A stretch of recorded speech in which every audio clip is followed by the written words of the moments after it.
Hello everyone, welcome to today's video. Today I'm going to share my complete USMLE Step 1 experience. I have passed the exam within 3 months of preparation, just in August, and today I'm going to share my tips, my advices to everyone who plans to take this exam.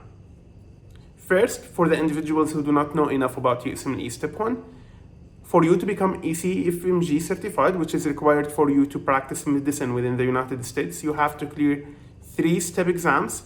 2 are the required for the ECFMG, but you have to clear the 3rd one at least while finishing residency in the States. So don't worry about it. Let's talk about the 2 exams. They are the Step 1 exam and the Step 2 CK. Step 1 is more concerned with basic sciences, the things that you learn about early in your medical school, while Step 2 is more clinically oriented. That doesn't mean that Step 1 doesn't have clinical questions. It actually has, okay?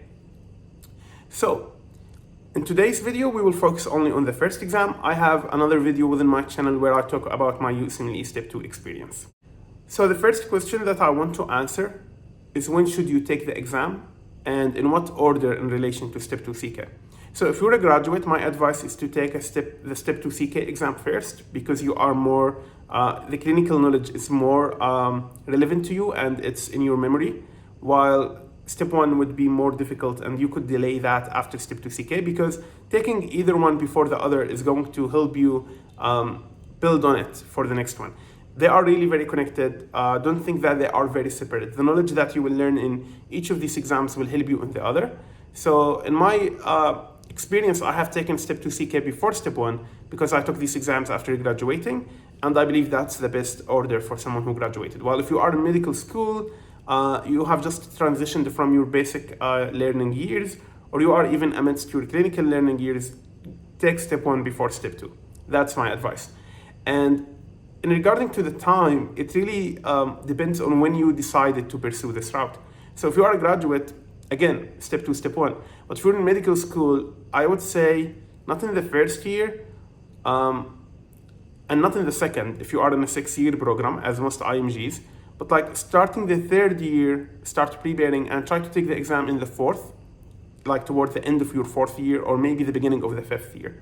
That's the optimal way to do it, I would guess. Now for the main resources, the first aid book, that's your main resource.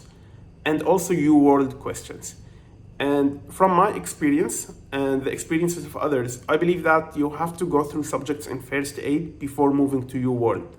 Unless you are really good at this material, like you are really good at biochemistry, or you have just taken like a class in biochemistry and a course, then okay, you might start with UWorld or do them at the same time. And I know many individuals who say do them at the same time. I don't think this applies to basic sciences. Because when you are doing a biochemistry block and you have just started biochemistry and may have just studied 5 pages or 10 pages, and now you're facing questions that are later within the first aid chapter, it will be really very challenging to learn from these questions without having a background about these topics or even some foundation. And first aid will provide you with this foundation. So I believe, at least for basic sciences, you have to finish the subject. So finish biochemistry from first aid, revise it really well, and then move on to solving UWorld questions. That's the way I prefer it to be done. However, when it comes to systems, especially if you are a graduate or someone with good clinical knowledge, or you have just taken Step 2 CK before, then yeah, you might start with UWorld or do them together at the same time. However, I suggest that you study every single page in first aid. The book is sufficient for you to pass the exam. It's really sufficient for you. And for UWorld, you don't have to complete every question within it. If your timeline was really short and you need to get done with the exam, prioritize completing and revising and mastering the information within the first aid, while also solving a proportion of your UWorld questions. It doesn't have to be complete. Anki could be helpful, especially when revising subjects that you are not familiar with. Again, for my example, it was biochemistry. So if you use the Nemozine deck, which I have made a video on Anki settings and how you can get it, it's really helpful because it summarizes the first aid. It's not a new resource. It's actually the first aid. However, you are doing it while you're in the bus. You are doing it while you're late at night in your bed, scrolling through your phone. You can do it at any time. and it will help you continuously revise topics where you are weak at and improve it with time. So it's a really great tool, and it's easier to revise using it than to revise using first aid, because it really filters out. I always say that about Anki, and it's not just in the step 1 scenario. In any exam, in any material in life, the things that you are not improving at, or the things that need improvement, will keep on showing up. The things that you are becoming good at, they will be delayed and shown later. So it's a really great tool for this active learning with spaced repetition. It's really fantastic. I can't recommend it enough. And I think it's very good for step 1, unless you're someone who has like a very good understanding of the material and it's in your recent memory, again, the basic ones. If you're not, I think it's a great tool to keep on revising, because you might study biochemistry this month, and after 4 months or 5 months, you forgot everything. I get asked about Pathoma, and Pathoma is a great resource. I have used it during medical school. It's a really great resource. However, I will come back to the advice that I keep reiterating. Do not overcomplicate your resources. The information in first aid is enough for you to pass. So you can use Pathoma as a search book where you were reading something in first aid, and let's say that you didn't get the idea or there is something missing. You can look up Pathoma and search for this piece of information that you're looking for. Unless you feel that you're really not being able to process the information in the first aid, you feel that your base is so weak, only at that time I would suggest adding Pathoma as a main resource of studying. However, as a book where you search and find something, I'm comfortable with that. You could use Pathoma, you could use any book in the world. However, again, if you can go without it, without making it a main resource, especially after the exam became pass or fail.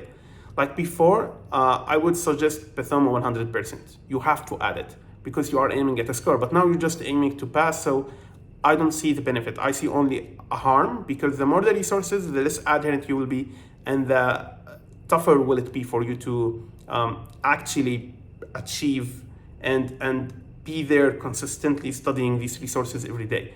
You are just making it tougher for yourself. So unless you have a very weak base, do not include Pathoma within your preparation. Now for assessments, I suggest that you do the NBMEs from a 25 upward. There is many calculators online where you can check your chances of passing based on the number of mistakes that you have made. So make sure to use these and to track your progress. And I suggest only taking these assessments after you have finalized the first aid material at least once.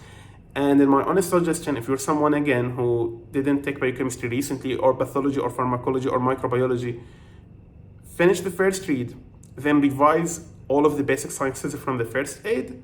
And by the basics, I don't mean systems, so just the basic stuff.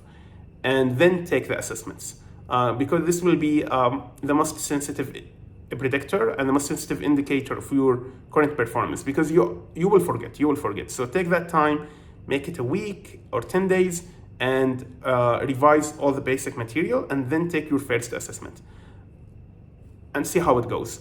And from there, keep on revising, take an assessment every maybe few days or week, and see how it goes. And use these calculators available online to assess your chance of passing. If you're performing consistently well, book your exam, go for it. So in final words, I want to touch on how much time should it take you to finish this exam. So again, this really depends. Like if you took the step 2 CKP for it, or if you are a graduate, if you are someone who has a timeline that's very strict, I want to match next year, I need that. Because again, it's bigger than just taking the exams, it's life. Maybe you have personal ties, maybe you want to do this thing for your family, whatever it is, for yourself even. So consider these things. But in my advice, in all situations, I think that you must get done with it within a year of starting your preparation. If it takes longer, I think it's going to burn you out. Like even 1 year, if you were an individual who has more free time, like you are currently in a light internship, or you are taking a gap year or period of time, then you must be done with it in a shorter period of time. That's my advice. Try to get done with it without compromising your chances of passing. You'll obviously do assessments, and these assessments are going to direct you whether you're ready or not. Yeah, that's all the things that I had in mind. Thank you for watching this video. I will be dropping a video midweek where I'm going to talk about how to create a study schedule for any USMLE exam that you are taking. So please pay attention. I'm really excited for this video. I have been working on it for a while. And another thing is that there is a huge announcement that I'm going to announce hopefully by the end of the week, and it will help you all in your prep. So thank you for watching, and see you in the next one. Bye bye.